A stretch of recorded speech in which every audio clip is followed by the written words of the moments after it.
यह बात है 15 अगस्त 2021 की, जब अफगानिस्तान में इस्लामी गणराज्य के पतन और राजधानी काबुल के तालिबान के हाथों में जाने के बाद अफगानिस्तान से भारतीय नागरिकों को सुरक्षित घर वापस लाने के लिए भारतीय सशस्त्र बलों ने एक खास ऑपरेशन चलाया जिसका नाम था ऑपरेशन देवी शक्ति।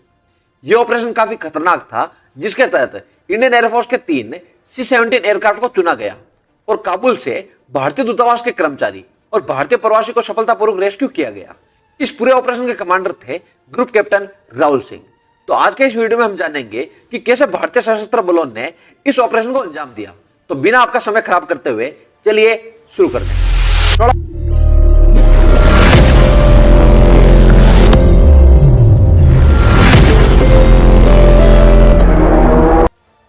16 अगस्त 2021 को C-17 ग्लोबमास्टर विमान ने शाम 4:20 पर इंडियन एयरफोर्स स्टेशन से उड़ान भरी, जिसमें इंडियन एयरफोर्स के ग्राउंड कमांडोज भी शामिल थे। इस प्लेन में ग्रुप कैप्टन राहुल सिंह के साथ पूरी एयरफोर्स की एक टीम गई थी। इस पूरे ऑपरेशन में ईरान और पाकिस्तान के एयर स्पेस को यूज नहीं किया गया था। एयरफोर्स का यह विमान ओमान और पर्शियन गल्फ होते हुए सबसे पहले तजाकिस्तान पहुंचा, क्योंकि तजाकिस्तान में भारत का एयरबेस है और इसी वजह से विमान पहले तजाकिस्तान गया। इंडियन एयरफोर्स का यह विमान अगले दिन तजाकिस्तान से सुबह काबुल एयरपोर्ट पर पहुंचा और नेटो फोर्सेस से क्लियरेंस मिलने के बाद ग्लोबमास्टर काबुल एयरपोर्ट पर लैंड कर गया। इसी दौरान काबुल इंटरनेशनल एयरपोर्ट पर नेटो फोर्सेस ने भारत की पूरी मदद की थी। दरअसल अफगानिस्तान में एयरफोर्स के पास मेन पेड्स यानी कि main portable air defence system और स्मॉल आर्म फायर के एक रियल थ्रेट के अलावा जो नेविगेशन और कम्युनिकेशन की सहायता थी वो पूरी तरह नष्ट हो चुकी थी। ऐसे में इस मिशन को सफल बनाने के लिए सबसे बेस्ट स्ट्रेटजी और तैयारी की जरूरत थी। उसके बाद एक खास योजना के साथ ग्लोबमास्टर रात के समय काबुल एयरपोर्ट पर लैंड हुए, जहां से वो उस जगह पर गए जहां पहले वाले प्लेन ने खाली किया था। लेकिन 4 घंटे इंतजार करने के बाद भी बाकी बचे लोगों की एयरपोर्ट पर पहुंचने की संभावना बहुत कम थी। इसी बीच सिविलियंस का एक झुंड सदर्न पेरीमीटर को तोड़ते हुए एयरक्राफ्ट की ओर बढ़ता दिखाई दिया। सिविलियंस के इस झुंड के साथ ही छोटी मोटी गन फायरिंग भी शुरू होने लगी। इन सब वजहों से यह सिचुएशन काफी क्रिटिकल हो रही थी, क्योंकि यह झुंड अगर एयरक्राफ्ट तक पहुंच जाती तो एयरक्राफ्ट को काफी नुकसान पहुंचता और यह मिशन पूरी तरह खतरे में पड़ जाता।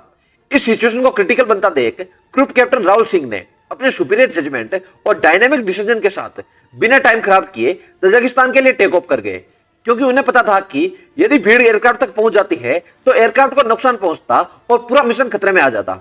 दुशांबे में एयर हेडक्वार्टर ऑपरेशन रूम और इंडियन एयरफोर्स अटैच के साथ लगातार संपर्क में रहे ताकि ग्राउंड की लेटेस्ट सिचुएशन उन्हें तुरंत मिलती रहे, क्योंकि इसी बीच वे सेकंड लैंडिंग को अटेम्प्ट करने वाले थे और आधी रात को उन्हें एक अवसर मिला। अवसर मिलते ही ग्रुप कैप्टन राहुल सिंह ने नाइट विजन गॉगल्स का इस्तेमाल करके एक संभावित ब्लाइंड लैंडिंग के लिए काबुल के लिए उड़ान भरी। लेकिन वहां के एटीसी टावर और रडार अप्रोच सर्विसेज के साथ कोई कम्युनिकेशन नहीं हुआ, जिस कारण एयरक्राफ्ट को ड्यूरन लाइन के पास ही घंटे भर के लिए होल्ड पर रखा गया। उस सिचुएशन को देखते हुए एयरक्राफ्ट को ज्यादा देर होल्ड पर नहीं रखा जा सकता था। जैसे जैसे समय बढ़ रहा था वैसे वैसे इस मिशन के लिए खतरा भी बढ़ रहा था। इसी बीच ग्रुप कैप्टन राहुल सिंह ने तुरंत ही एक फैसला लिया कि वो यूएस एयरफोर्स के एयरबोर्न कंट्रोल को कांटेक्ट करेंगे और एयरपोर्ट की एक्यूरेट अपडेट लेंगे।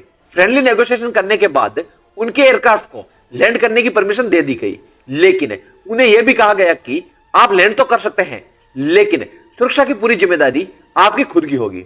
फिर ग्रुप कैप्टन राहुल सिंह ने सफलतापूर्वक एयरक्राफ्ट को लैंड करवाया और लैंड होने के तुरंत बाद ग्राउंड कमांडो फोर्स को एयरक्राफ्ट के चारों ओर एक डिफेंसिव पेरीमीटर बनाने के निर्देश दिए और करीब 153 लोग जिन्हें रेस्क्यू करना था उन्हें भी एयरक्राफ्ट तक पहुंचने में 4 घंटे की देरी ऑलरेडी हो चुकी थी। नेटो फोर्सेज की मदद से करीब 153 लोगों को गाड़ियों में बिठाकर एम्बेसी के पास से पैसेज देकर एयरपोर्ट तक क्लियर रास्ता दिया गया। करीब सुबह 6 बजे यह काफिला एयरपोर्ट पहुंचा। फिर ग्लोबमास्टर ने भारत के लिए उड़ान भरी। इसमें एम्बेसी से जुड़े कर्मचारी, आईटीबीपी के 100 से ज्यादा जवान और कुछ पत्रकार समेत दूसरे लोग इस एयरक्राफ्ट में सवार होकर काबुल एयरपोर्ट से रवाना हुए और करीब सुबह 11 बजे ग्लोबमास्टर जामनगर एयरपोर्ट स्टेशन पहुंचा। शाम 3 बजे जामनगर से यह एयरक्राफ्ट इंडियन एयरफोर्स स्टेशन पर पहुंचा।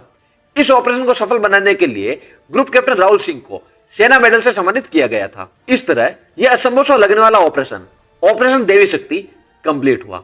तो आज के इस एपिसोड में बस इतना ही, और उम्मीद है कि हमारे रियल हीरोज के वीरता भरे कारनामे आप तक पहुंचाने के लिए हमने जो ये नई सीरीज शुरू की है वो आपको काफी पसंद आई होगी। और आप हमारे रियल हीरो से रिलेटेड ऐसे एपिसोड और भी देखना चाहते हैं तो वीडियो को लाइक करके कमेंट सेक्शन में जय हिंद जरूर लिखना।